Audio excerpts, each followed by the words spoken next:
Será que Deus tem vergonha? Deus tem sentimento? Como que é isso? Será que não é aquele Deus todo-poderoso lá em cima e nós aqui? Será que Ele realmente tem isso por nós? Como é esta relação? Às vezes nós vemos Deus assim, um Deus que está lá em cima e existe uma forma, um caminho de se alcançar alguns favores dele. E aí, o dito popular diz que todos os caminhos levam a Deus.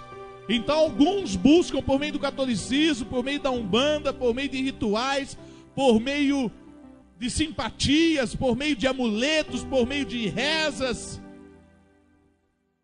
Alguns buscam por meio da autopunição, do sacrifício. Alguns buscam por meio da caridade. Mas só existe um caminho.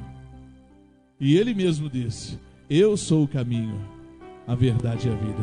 E ninguém vai ao Pai a não ser por mim. Jesus declarou isso. E sabe, a questão não é ir até Deus para conseguir alguma coisa. Não é isso que Deus quer. Diga comigo: Deus é real. Irmãos, Ele não é alguém que está lá em cima que pode fazer alguma coisa por você. Não. Ele quer uma relação. É isso que nós temos visto incessantemente. Deus quer ter uma relação. E como é esta relação? É Deus todo-poderoso e o miserável aqui na terra, aonde de alguma maneira o miserável alcança uma misericórdia de Deus, alcança uma graça de Deus. Não, queridos. A relação você lê lá no Éden, em Gênesis. Você olha que Deus cria o mundo, Deus cria todos os animais, cria os répteis, cria tudo. E Deus ama tudo isso. Ele olha, a Bíblia diz que Ele olha para os animais, Ele olha para as plantas, Ele olha para os mares, para os céus, olha para tudo. E diz assim: e viu Deus que isso era bom. Deus ama toda a natureza, Deus ama os animais, Deus ama tudo, irmãos, as cachoeiras, coisa linda. Mas então, nós vimos que Deus tem um desejo. Talvez eu possa chamar de necessidade. Deus, Ele coloca um propósito no seu coração.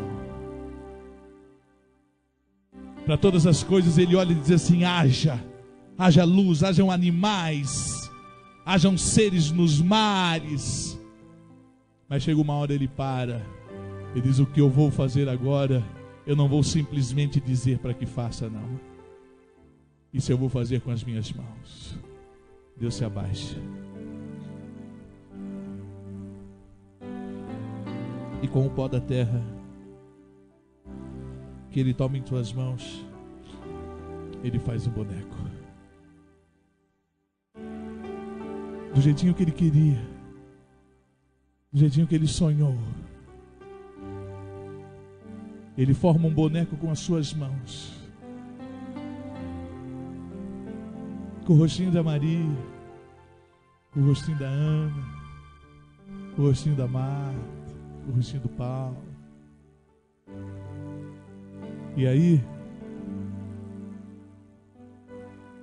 Ele pensou: eu posso agora dizer haja vida, assim como todos os seres viventes. Ele disse: não, esse eu fiz com as minhas mãos. E Ele sopra. E a Bíblia diz que Ele sopra nas narinas daquele boneco. Aquele boneco não recebe vida, ele recebe o Espírito do próprio Deus. E então Ele supre a necessidade daquele homem que agora se chama Adão. Dá uma esposa a ele, homem e mulher os criou. E depois Deus deixou Adão à vontade, deu liberdade para ele, disse: olha, Adão, fica à vontade, a casa é sua. Eu fiz isso aqui para você. Mas de tardezinha, Deus vinha, descia para se relacionar com Adão. E a Bíblia nos dá a entender que ele andava com Adão e dizia: e Adão, o que você fez hoje, querido? Ele diz: Senhor, hoje eu dei nome a alguns animais daquele lado ali do jardim. Chamei aquele ali de tigre, aquele de elefante. Chamei aquele ali de rato. Chamei aquele outro ali. Está vendo essa planta aqui, Senhor? Essa planta aqui eu tirei dali, ó. E acertei ela aqui. Você viu como ficou bonito? Deus, ele coloca em Adão a sua imagem. Deus confia a Adão a sua semelhança para se relacionar com ele, para ter intimidade com ele. Deus ama os animais, mas Deus dá somente ao homem o seu espírito. Quer saber mais sobre essa relação? Jó, capítulo 1, verso 8. A Bíblia diz que Deus está no céu e alguns anjos passam, se apresentam diante de Deus. E Satanás também se apresenta. E Deus diz: Satanás, você vem vindo da onde? E ele diz assim: eu estava sondando, eu estava andando, perambulando pela terra. E Deus, sabe esse Deus que pode ter vergonha de alguém? Esse Deus tem orgulho de Jó. Porque afinal de contas aconteceu tantas coisas. O homem se perdeu. Já havia havido tantas tentativas. Mas ele olha para Satanás e disse: você já viu o pai orgulhoso? Já viu o pai? Depois daquele dia de teatro, que o filho dele é o ator principal ali do teatro, e que ele encerra, e quando as cortinas se fecham, o público aplaude, e aquele pai às vezes não se contém e começa a se virar para trás, dizendo: é meu filho, é meu filho. Pois assim Deus se sentia. E quando ele vê Satanás, ele sente aquele orgulho e diz: viste o meu servo Jó? Você estava perambulando lá pela terra, você viu o meu servo Jó? Reparou no meu servo Jó?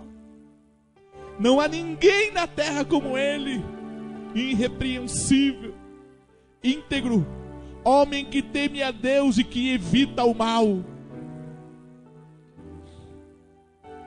Você viu? Olha Deus orgulhoso. Satanás então diz: lógico, será que ele não tem razões para te temer? O Senhor encheu ele de riquezas, deixa eu tirar o que ele tem para ver se ele te adora. Então Deus permite. Jó perde tudo. Num dia Jó perde 10 filhos. Jó perde todos os seus bens. Ele rapa a sua cabeça, tira as suas roupas, se lança no chão, olha para o céu e diz: Senhor, nu eu vim à terra e nu eu voltarei, louvado seja o nome do Senhor. Então Satanás se apresenta a Deus de novo, no verso 3 do capítulo 2, e disse então o Senhor a Satanás: reparou meu servo Jó? Não há ninguém na terra como ele, irrepreensível, íntegro, homem que teme a Deus e evita o mal. Ele se mantém íntegro, apesar de você me haver instigado contra ele para arruiná-lo sem motivo. Você viu, meu filho? Olha Deus orgulhoso. Imagine se Deus voltasse de forma especial a sua atenção para cada um de nós aqui agora. Eu conversei com um moço esses dias, e ele me contando a sua história, a sua estada na presença de Deus, a sua saída, enfim. E ele diz: pastor, agora eu vou orar e eu tenho vergonha de falar alguma coisa para Deus. E eu já numa intimidade com Ele, diz assim, lógico, né, querido? Você pisou na bola. Você pisou tanto na bola com Deus que vai falar o que para Deus agora? E se Deus olhasse para nós agora? Qual o sentimento que surgiria no coração dele? Se Satanás se apresentasse diante dele agora, o que ele diria de mim? O que ele diria de você? Viste o meu servo Fábio? Viste a minha serva A, B, C?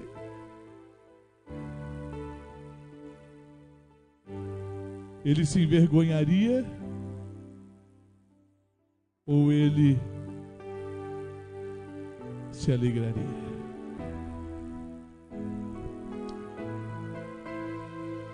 Oh Espírito, fique com essa pergunta.